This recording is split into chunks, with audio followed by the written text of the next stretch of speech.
Sorry. When October 7th happened, it shocked the world. Because what ended up happening, guys, was not only were the events on October 7th shocking, but the retaliation by Israel was shocking.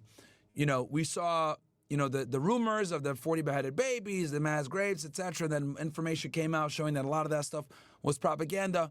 And then we saw kids getting bombed and killed, etc. And obviously we see what's going on right now. For almost 2 years now, we've seen innocent people get absolutely decimated by Israeli bombs that we are funding and giving support to. And obviously, this outraged a lot of people. It outraged the international community, and it outraged a lot of people in the United States. So a lot of these Ivy League schools, guys, have a very strong international student body. Typically, the better the school, the more international students they have because they try to bring in the best and brightest from all across the world. Right? When I was at Northeastern, it was like something like 30 to 40% of our student body was international, and the Ivy Leagues are no different.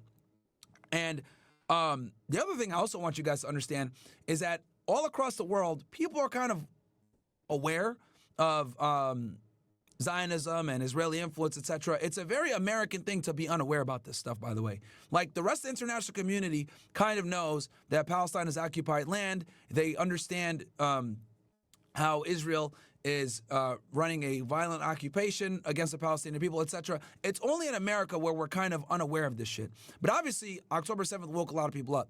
I say this to say that a lot of the students that led these campus protests in 2023 and 2024 were international students, and a lot of them, you know, being joined by American compadres.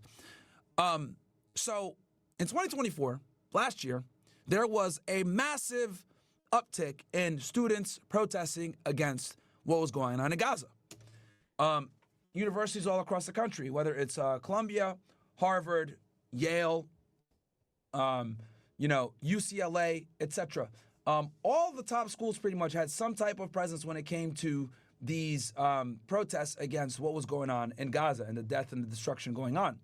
And, you know, it wasn't just regular protests. We're talking about encampments. We're talking about people breaking into buildings, etc. Now, as always, whenever you have big protests, there's going to be a percentage of the protests or protesters that are going to do violent, stupid things, right? And obviously, you guys know on this stream or this pod, you know, we don't condone violence. We think if you want to go ahead and stimulate change, you got to use your influence, you got to use your voice, you got to use your platform. Once you start to use violence, you basically fuck things up. And a lot of these protesters use violence like idiots. Granted, that was a minority of the overall protest population. So, obviously, these protests caused quite a bit of stir and a lot of problems for the Biden administration. And the reason why it caused problems for the Biden administration is because Democrats are put in a weird situation when it comes to the Israel-Palestine conflict. Why? Well, because in the Democratic Party or on the left in general, the state of Israel is highly unliked. Why? Because Israel goes against democratic values, despite the fact that they say that they're a democratic state. What do I mean by this? They commit human rights violations all the time. It's an apartheid ethno-state. It is quite literally the antithesis of what a democracy and humanitarian rights are supposed to be. On one side, they say we're the only democracy in the Middle East, but on the other side, they maintain and leverage a violent occupation against a marginalized people. So on the progressive and left side, Israel is wildly unpopular, right? So this puts the Biden administration in a weird spot because on one end, right, their constituents are pro-Palestine. Their constituents don't like the apartheid state that Israel runs. Their constituents don't like the violence that's going on. And the Gaza conflict highlighted this and brought this stuff to the forefront. But on the other end, they also understand that the Zionist lobby is extremely powerful and that Israel is supposed to be our greatest ally. So on one end, their constituents are complaining because we support Israel, but on the other end, they understand who runs this country and how powerful the Zionist lobby is. So they have to support Israel to some degree.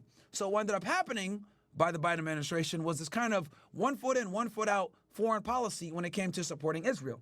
So Biden, on one side, would be like, we need to, stop these protests. They're being ridiculous. They're destroying property, etc. But on the other end, he's like, well, what's going on with the people of Gaza is horrible and it sucks, etc. So he had to basically doublespeak and talk out both sides of his mouths to keep both people happy. But here's the problem.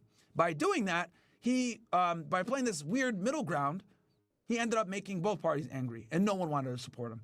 And what ended up happening was, on one hand, he told the Israelis, hey, we're going to give you guys some of this support, but not all of it. We're not going to give you guys the 2,000-pound bombs, but we're going to go ahead and give you guys the foreign aid that you guys are looking for. Netanyahu would say that he would abide by certain terms. He wouldn't abide by those certain terms. And basically, Biden couldn't reel him in, right? And Netanyahu was openly disappointed and angry with U.S. support when it came to Israel. That's why he came to Congress and complained and said, give us the tools so we can finish the job, blah, blah, blah.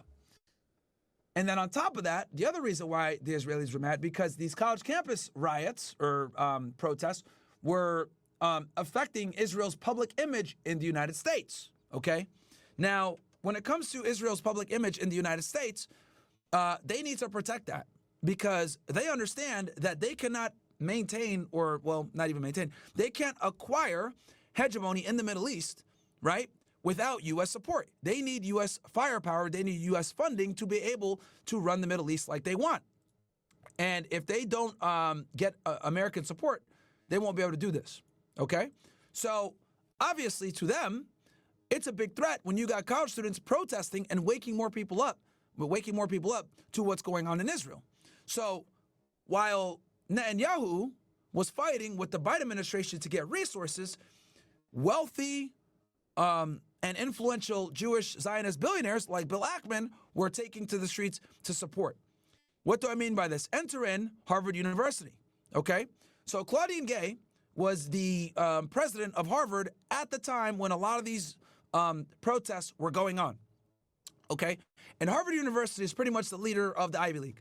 Yale would get angry at me saying this, but it's the truth, okay? As someone that came from this world, I will tell you guys absolutely that Harvard is the leader of the Ivy League. So everything that Harvard does is going to be mimicked by the other Ivy League schools. So Claudine Gay basically had a hands-off approach when it came to these protests, okay? Because like I told you guys before, Harvard is a liberal school, and the war crimes that were going on and the people being killed, she didn't like it either. But wealthy billionaires that were Harvard alumni, like this guy, Bill Ackman, okay, and others lobbied, as you can see here he is, he's an alumni of Harvard. And before you ask, yes, on the early life, guys like him, who are lifelong Democrats, by the way, started to put pressure to get Claudine Gay fired, okay, because a lot of the money and the resources that come from Harvard come from Zionist alumni, okay? So guys like him, et cetera, started to put pressure. And then on top of that, they started to rally around Donald Trump. Remember, guys, this is 2024. This is before the election. So people like Bill Ackman start putting pressure on Ivy League schools, getting people fired, like Claudine Gay, replacing them with other Zionists, right? Like who's in power right now, okay? Which I'll talk about that here in a second as well. Getting people fired, replacing them with other people, and they start switching their political support from the Democrat Party, who isn't giving enough support to Israel, to the Republican Party, like Donald Trump, right? So you see multiple things going on here, right? Netanyahu is angry with the Biden administration because they're not getting assistance. Bill Ackman and the other billionaires are angry with the Biden administration because they're not reeling in the college campus protests. So everyone starts to rally behind Trump. And that is a big reason why Trump got elected, because the Zionist lobby knew that Trump coming into office, he would start imposing anti-Semitism laws. He would start imposing changes at these universities. He will start heavily punishing these universities for allowing these protests to go on, because the protest guys, okay, are the front lines of American thought, okay?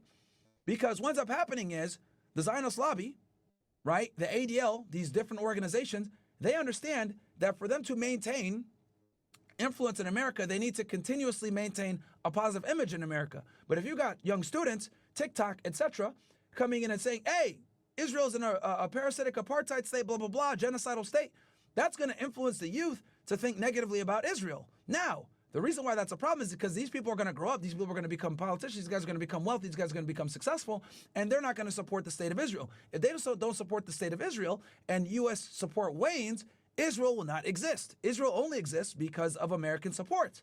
We give them the most foreign aid of any other country. So people like Jonathan Greenblatt, people like Bill Ackman, etc., see the writing on the wall.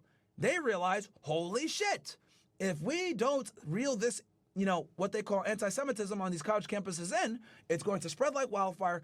Israel's going to be unpopular. People won't support Israel, and we will not be able to continue to maintain a hegemony in the Middle East. And then on top of that, you add in the fact that we have a war going on over there, and that Iran is at the weakest it's ever been, and this is Israel's chance to finally land a death shot. Well, you guys can see how the stakes have been raised significantly, and why they are pushing to have to silence criticism, right, through the college campuses, okay, curb this stuff through anti-Semitism laws, and then be able to maintain the conflict without really getting too much pushback. That's what they're trying to do. Obviously, platforms like TikTok got taken down because of the ADL and then came back. And when the TikTok did come back, what ended up happening? It came back where you couldn't say Free Palestine or From the River to the Sea was considered banned, right? And this all comes from the Zionist lobby, the ADL. So they're doing their best to stifle freedom of speech when it comes to talking about this conflict. And like I said before, the college campuses are at the forefront of this. It's good to see that Harvard is fighting back because their legal representation said that this is unconstitutional, but they're going to continue to try to make the schools go broke. They've done it to Brown, they've done it to Yale, they've done it to Columbia. So we'll see what happens. We will see what happens.